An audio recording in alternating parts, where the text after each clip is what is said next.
Well, we're doing some undervolting on this because the battery sucks. Getting my benchmark tool just to make sure I even do it right.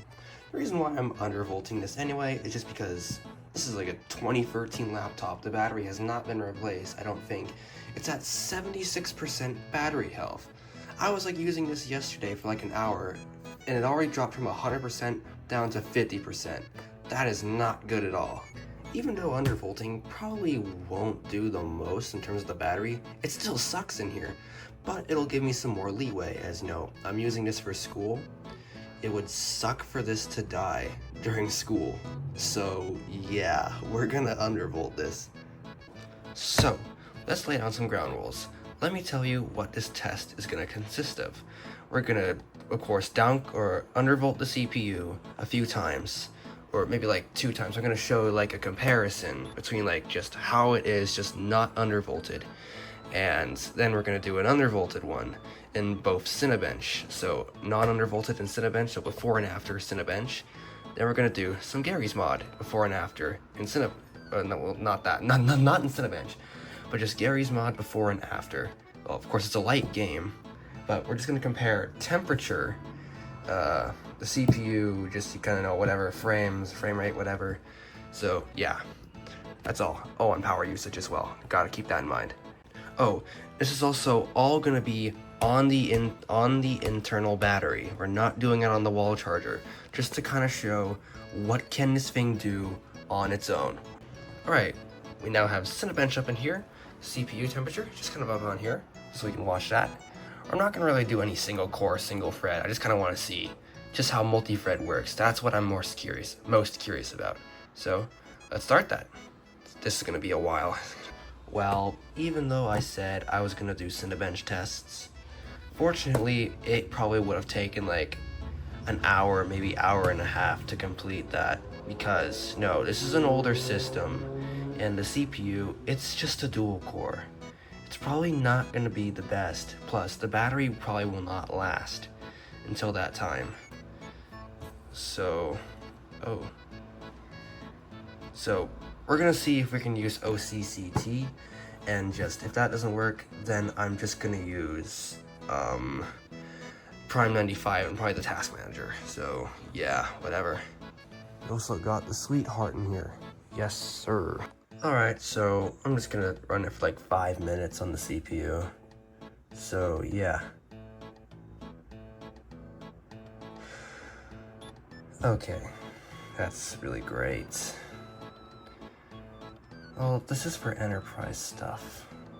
And like professionals. I'm no professional, so yeah. Alright, so I probably don't need to go through the rest of the test here. Also because I care about the CPU right now, because literally almost at 100 degrees. Even there. And there. I imagine it's throttling right now. So, yeah. But, oh. The temperature just dropped. Okay, it just suddenly went back up to that. Okay. But, so, I might go through the rest of this. Okay, there's the power up there. I hope this gives me like a PDF I can read afterwards that gives me the results. I hope. Okay, so it just completed. So, yeah, the main thing I have to look out for is the CPU temperature, mostly.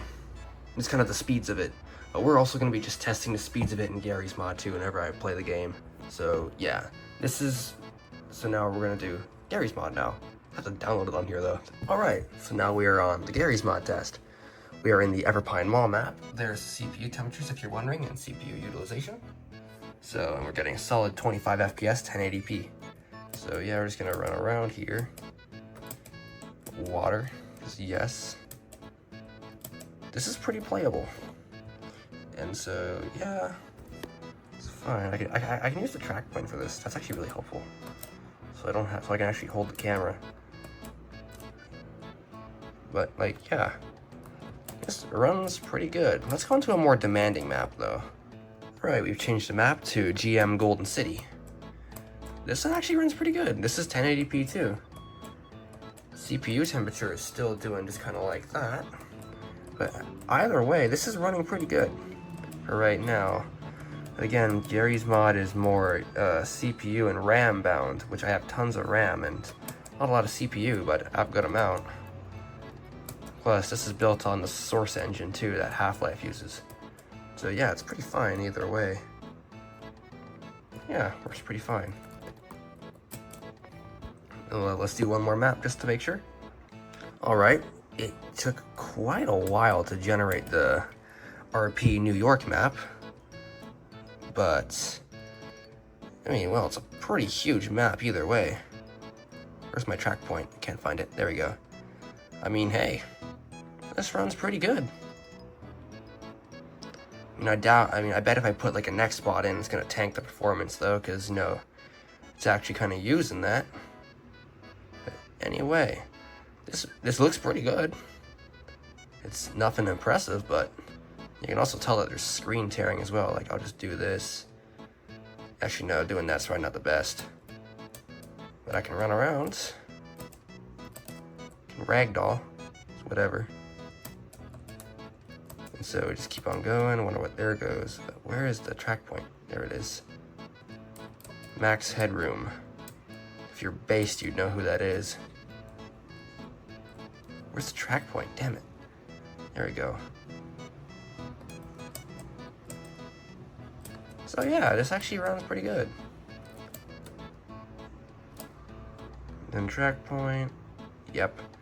I have a save on this map actually. Let me find it. Y'all like my building here, man? We have the bed in the corner. We have a watermelon on a shelf. A couch. We got a G-Man with a cone on his head. Computer setup. The beer table. Two for the parents, two for the kids. And there's a table outside there. So, well, this runs pretty good. Now, let's undervolt the processor. Alright, so my tool of preference is throttle stop. So, I'm not going to do a big explanation, but just helps you work with your CPU. So I've already done it here, because I tried it earlier. But we need to go to CPU core and CPU cache, and change the offset. That will undervolt it. Why is my hand trembling, bro? Oh well. So, what I'm gonna do, I'm just gonna put it down to negative 60 millivolts. Because, yeah. And that will actually drop my temperature quite a bit, too. So, yeah. Not that far. I'm testing the waters here. So, yeah, boom, boom. We apply, okay, save changes after throttle stop exits. So, boom.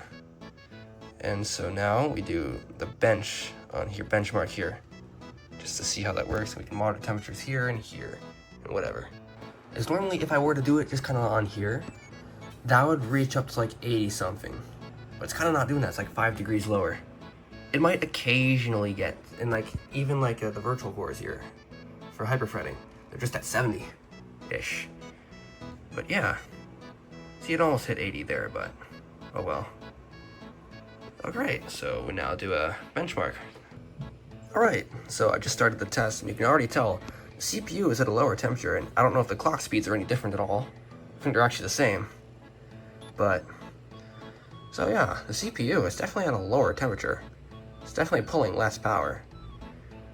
But yeah, I'll just let the test continue out. It's a 5-minute test, and we'll just continue on, I guess.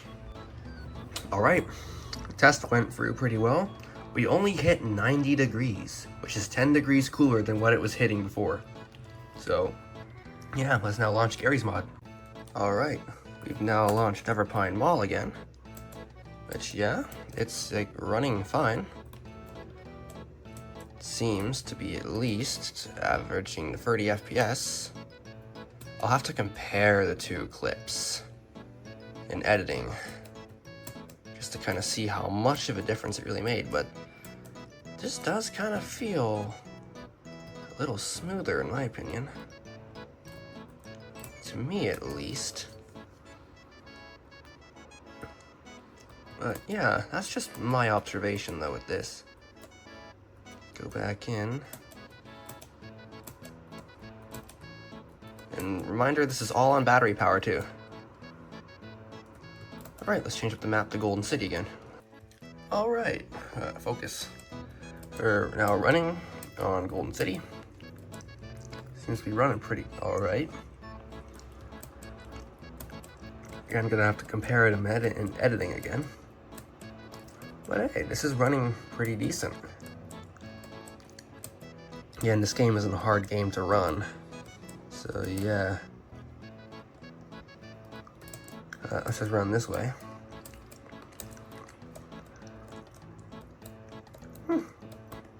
It's averaging pretty good. Alright. It definitely feels a little smoother to me though, but really this really only makes too much of it really makes a difference if you're overheating though. I'm doing this for power efficiency rather than performance. Technically the efficiency is the performance, but I don't know. Anyway, we're actually running pretty decent on here. Let's switch it up to the New York City map. I don't know, it might have taken a little bit longer to load this map in specific. Whoops, I hit the ragdoll button. I hit it again. But, well, again, I can only use the touch point here. But anyway, here we are. I'll have to really, yeah, I do really gotta compare, like, what the differences are. But, yeah, this is working pretty good. I might screw around with the undervolting a little more in my own time, though, just so I can get some efficiency out of this. But always playing a game, even though if your device is not meant for it, or is not what you're trying to do, this always gives you like the best insight on how it's doing. Because you can just read the things, well you need ADA statistics tuner. Riva statistics tuner, that's what it's called. To actually check all that, what I have in the corner there. But, okay, there we go. I mean, yeah, it's running fine. Wouldn't call it cutting edge. Again, this is not a cutting edge laptop by any means. But again, I say this works pretty good. And there's the CPU temperatures, they're actually kind of lower. Usually the CPU temperatures would actually idle at like 60 when I'm playing this, but no, they're actually idling at 50. Ish. Yeah. Okay. So yeah, this actually runs pretty good actually.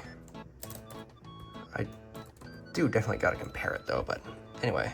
So, does undervolting improve your performance? Generally, yeah, it does. It does improve your performance. But you also gotta watch to make sure to not drop it too low, or else you're gonna have some instability issues like blue screen of death, or like crashes, or like artifacting, whatever. And it'll also like drop, even if it's fine, it could also drop the power of your CPU. Like the actual, like, it'll feel slower. But anyway, you just gotta tinker around with it when you're undervolting. I'm probably gonna drop it down to like -70 next, just kind of on my own time, just off camera, just to see how that works. But anyway, undervolting is worth it if you do it correctly. Lesson learned.